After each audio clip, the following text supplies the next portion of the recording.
Christophe. Bonjour Philippe. Incontournable chronique culture.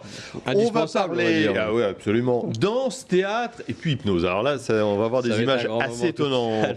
Et on commence justement ce grand écart avec de la danse et avec un pur moment de bonheur. C'est tous les soirs à l'Opéra jusqu'au 10 novembre, à l'Opéra Garnier. On le doit au Ballet de l'Opéra de Paris pour la première fois chorégraphié par Marie-Agnès Gillot. Marie-Agnès Gillot qui est une de leurs danseuses étoiles, hein, c'est une des leurs. Elle est danseuse étoile depuis 2004, le monde entier nous l'envie. Et elle monte sa première chorégraphie pour le Ballet de l'Opéra de Paris, ça s'appelle Sous apparence, pardon. C'est somptueux, elle nous emmène dans un jardin imaginaire avec des éclairages absolument magnifiques sur une musique de Mortold Feldman, de Bruckner et de Ligeti. Autre élément qui rajoute à ce côté somptueux, c'est la présence du chœur Accentus dans la fosse dirigée par Laurence Equilbé. Et puis surtout une très grande difficulté pour les danseurs, c'est que tout le ballet se passe sur des pointes, ce qui est extrêmement rare. Ils sont sur des pointes en permanence pendant tout le ballet. Voilà, petite réserve en revanche, c'est la deuxième partie, c'est le ballet Un jour ou deux de Mercy Cunningham qui fait son retour après 40 ans à l'Opéra de Paris. La musique de John Cage est juste inaudible. Il faut vraiment y aller pour Marie-Agnès Gillot, c'est une pure merveille. On en voit tout de suite un extrait.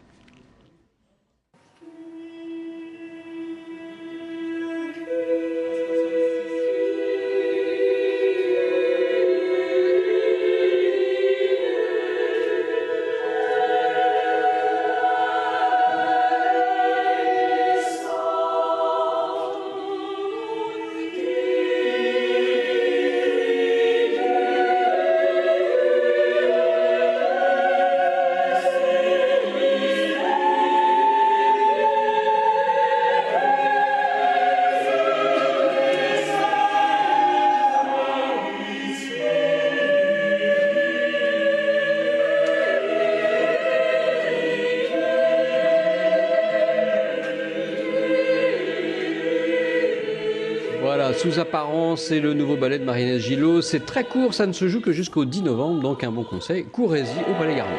Ah oui, absolument. On est hypnotisé. Alors ça tombe bien, quelle transition, parce qu'on va découvrir un personnage bien étrange, Mesmer. Absolument. Mesmer, le fascinateur, c'est son nom de scène.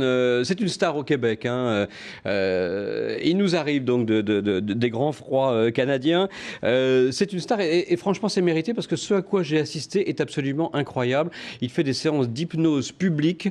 On se dit on n'y croit pas, etc. En attendant, ce qu'on voit c'est insensé. Une vingtaine de gens réceptifs montent sur scène et il leur fait revivre la sortie du ventre de leur mère, qu'était-il à 1 an, ils deviennent les héros de leur film préféré, E.T. ou Rambo, enfin c'est assez incroyable et il a surtout une façon de les hypnotiser assez radicale et je vous propose qu'on en voit un extrait. Mon but est de vous emmener dans un état de sommeil profond en moins de 5 à 10 secondes. Vous allez sentir votre corps devenir lourd, mou, aussi mou qu'une poupée de chiffon. Mais rassurez-vous, je vous retiens.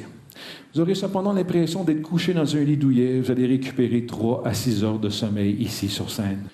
Et je m'en viens en moins de 5 à 10 secondes par personne. C'est parti.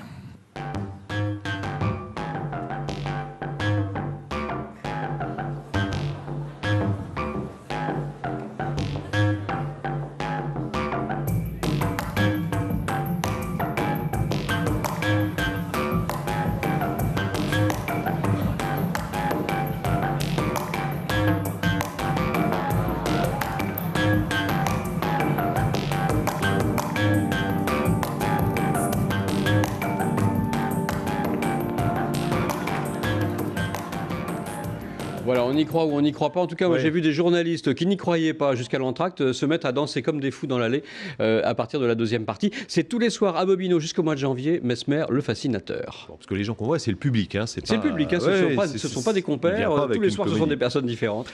Bon, très bien, c'était des images absolument fascinantes. On termine avec du théâtre, du vrai, au théâtre du Ranelagh, Christophe. Avec un petit coup de cœur pour la pièce signée Patrick Rouet, L'Émeraude Noire de Kali Sapaki, l'histoire l'histoire d'un prince dans une France d'avant, 17e, 18e, qui se lance à la recherche d'une femme richissime pour renflouer un petit peu ses caisses.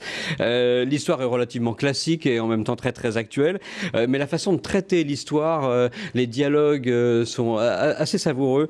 C'est vraiment une très très bonne surprise. Alors, c'est mis en scène par l'auteur Xavier Legas. Ça donne en gros 1h15 de répliques au tac au tac, 1h15 de folie, d'anachronismes très très nombreux. Je ne sais pas si vous connaissiez les Monty Python, forcément. Oui, c'est un humour très très Monty Python dans son style. British. Absolument, très très british et très très drôle, franchement. On écoute. Je suis un libertin libéré, alors complètement fauché. Bon, un peu juste en ce moment. Fauché! Je dois trouver pour l'Altesse une femme fortunée, qui soit assez folle pour lui confier sa fortune, et encore plus folle pour épouser notre prince. Oh, faut dire que vous lui avez soutiré la totale, hein, marquis. Oui. Oh, tu sais ce qu'on raconte? Quoi? Que le prince a hérité de sa mère la bague la plus chère au monde. L'émeraude noire de Kalisapaki. Bon, eh bien, je vais me sacrifier. Vous avez carte blanche, Artemis. L'émeraude noire de Kalisapaki de Patrick Rouet, mise en scène de Xavier Legas. C'est tous les soirs au théâtre du Ranelagh, du mardi au samedi à 19h, le dimanche à 15h. Et il n'y a plus qu'une quinzaine de représentations, donc il faut y aller. C'est un petit coup de cœur. Merci beaucoup, Christophe. Tout de suite, si on n'est pas hypnotisé, un nouveau journal sur LCI.